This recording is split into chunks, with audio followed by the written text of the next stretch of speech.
I just finished playing Call of Cthulhu this past week, and it's a great example of a game that fails to deliver on the kinds of choices it tries to present to the player. And for today's critical thought, I want to go over this issue of false choices from a story and a gameplay point of view. Now, in Call of Cthulhu, the game tries to once again make your choices matter from a RPG perspective of leveling up stats, as well as from who you talk to and what responses you pick. Unfortunately, none of that really matters in the grand scheme of things. Your various skills don't really change how you play the game. In fact, every avenue through the game essentially plays the same way regardless of what skills you've chosen.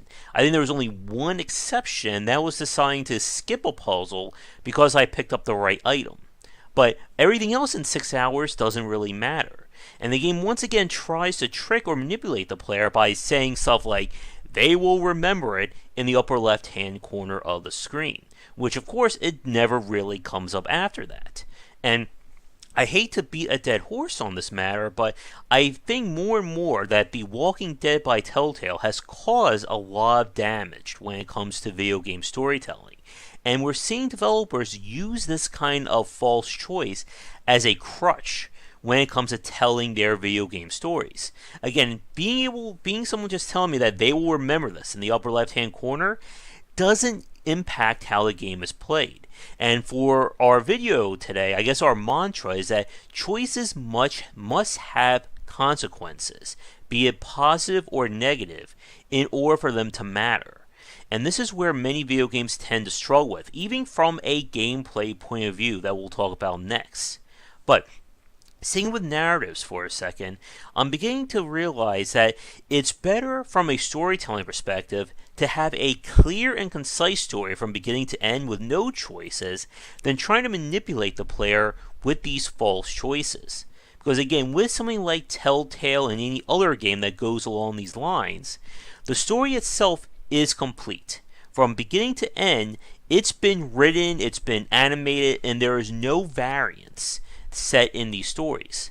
So any kinds of choices that the game tries to throw at you don't mean anything.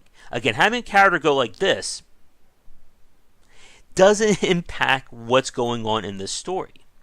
Now, from a gameplay point of view, things get a little bit more complicated. And it always happens when we're trying to take gameplay choices and interweave them with the narrative at work.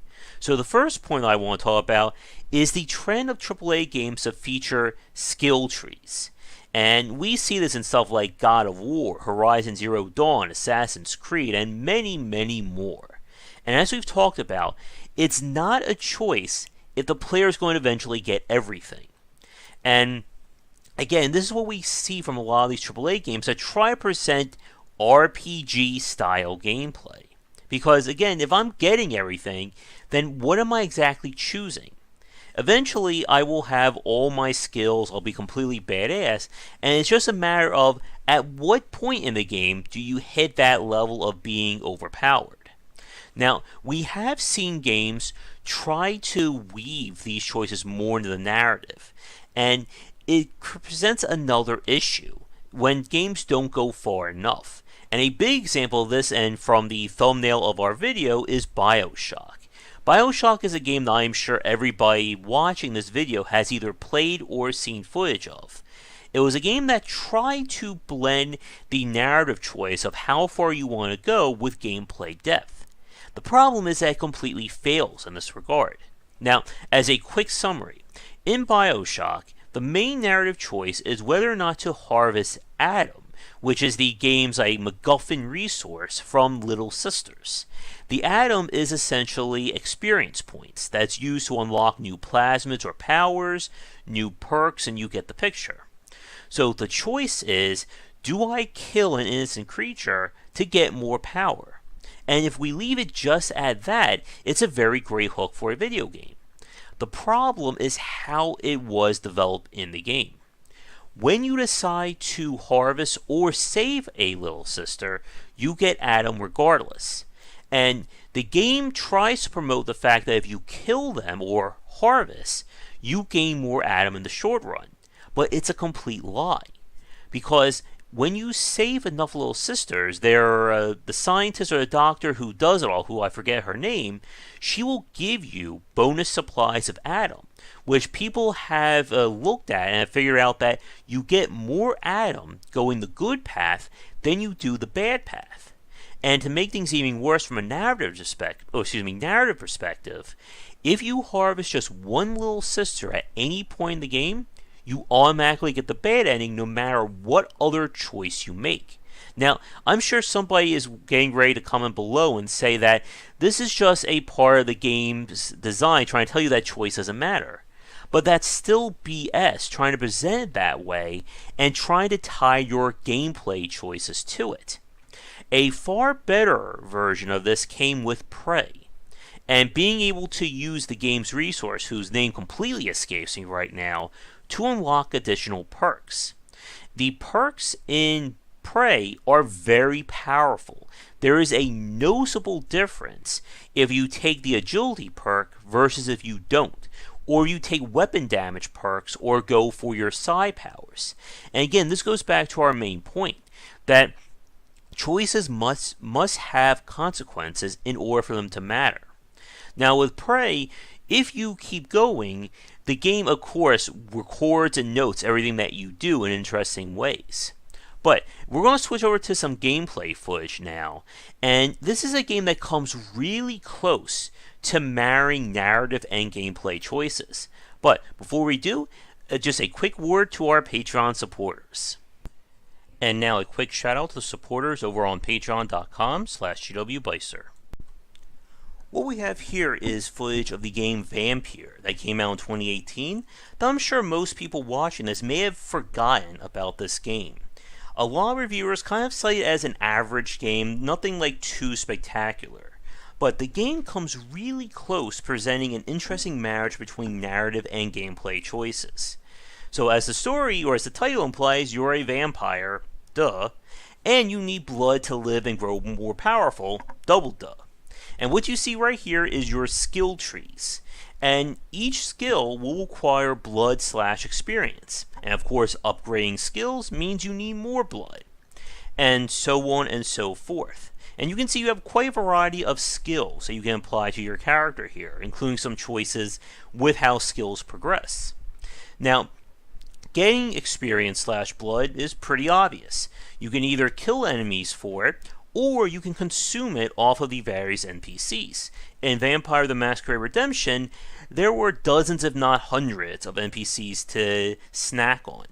Vampire does things differently. There's only like a few dozen, and they're broken down in these various districts.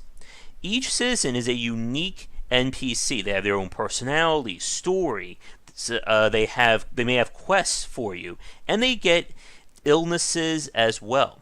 And the more you learn about them, you will improve their blood quality. Or you can actually get more quests and kind of keep them alive. And that plays into the health status on the left-hand side of the screen. The worse a district gets, basically the place becomes more inhospitable for you, with more enemies showing up and becoming more dangerous to play. So the idea is that if by consuming you're going to grow more powerful, but you are removing story elements and the world becomes dangerous. By not consuming, you're going to be weaker overall, but the world will be safer and there'll be more interactions with the NPCs around. And the game comes really close to presenting that dynamic, or that kind of connection between the two. However, it doesn't quite go far enough in my opinion. The problem with Vampire is that if you're good enough at this game, you don't need to get every skill. You can actually keep things very low end and you'll make it through just fine. And that again reduces the choice. Not only that, but because the blood is kind of universal, it means that as long as you're willing to grind or know exactly what you want to take, you probably won't need to consume one person. Yes, it's going to be a little bit harder, but it's not going to be anywhere like a super difficult Dark Souls kind of design. So what I think they should have done was really play into this angle of the choice between power versus lives. And what I would have liked to have seen would have been that the powers themselves, as you saw on the skill trees, they have different tiers for each skill. What would have been interesting was if the tiers themselves became locked depending on how few people you consume. So like let's say to get to tier 3 in a skill, you must consume at least 3 NPCs. Another tier could be 5. And now the choice becomes a lot more personal and becomes a lot more gameplay affecting. Do you really like that skill? Well, do you like it more than keeping 3 NPCs alive? What about 7? What about 15? And having all that play around with more narrative-based choices, or I should say locking narrative-based choices, would create a very unique dynamic for Vampire. And I think that kind of choice would have been a lot more interesting compared to what we saw in a game like Prey, where your big decisions, at least when it came to power, was how human you wanted to remain. But the overall path through the game was still largely open to you. Now, if by taking the various diseases or various alien bits, it actually changed the story of what levels you could do, that would be different. Now, for anyone who did play Prey, that's a tongue twister, in 2016, if you go full alien, does the story change all that much? I know turrets begin to target you, but that's only a short-term impact. What I was looking for was something more like Vampire, with actual storylines and plot developments being completely removed from you, depending upon how violent or aggressive you were. And I think that's where I want choices to go. I want them to have consequences, both good and bad, and both gameplay and narrative. And it's just, to me, very manipulative when we see developers try to play up choices but don't deliver on that front. Again, having the game tell me that they will remember it, or Destiny will remember it, but then have no in-game repercussions, is just lying to the player.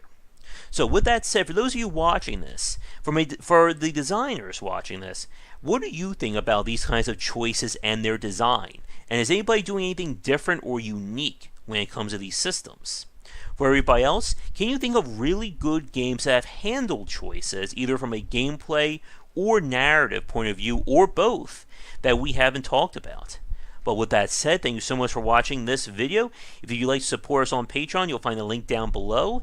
And come back for daily discussions on game design here, and on Game Wisdom, where we examine the art and science of games. Till next time, take care. Thanks for watching the video. If you enjoy things, be sure to do all the liking and subscribing that the kids are doing these days. Check out our Discord channel link down below, where we hang out and chat game design, and come back later tonight for our regular streamings. But that's it, and tune in for more great content here and on Game Wisdom, where we examine the art and science of games.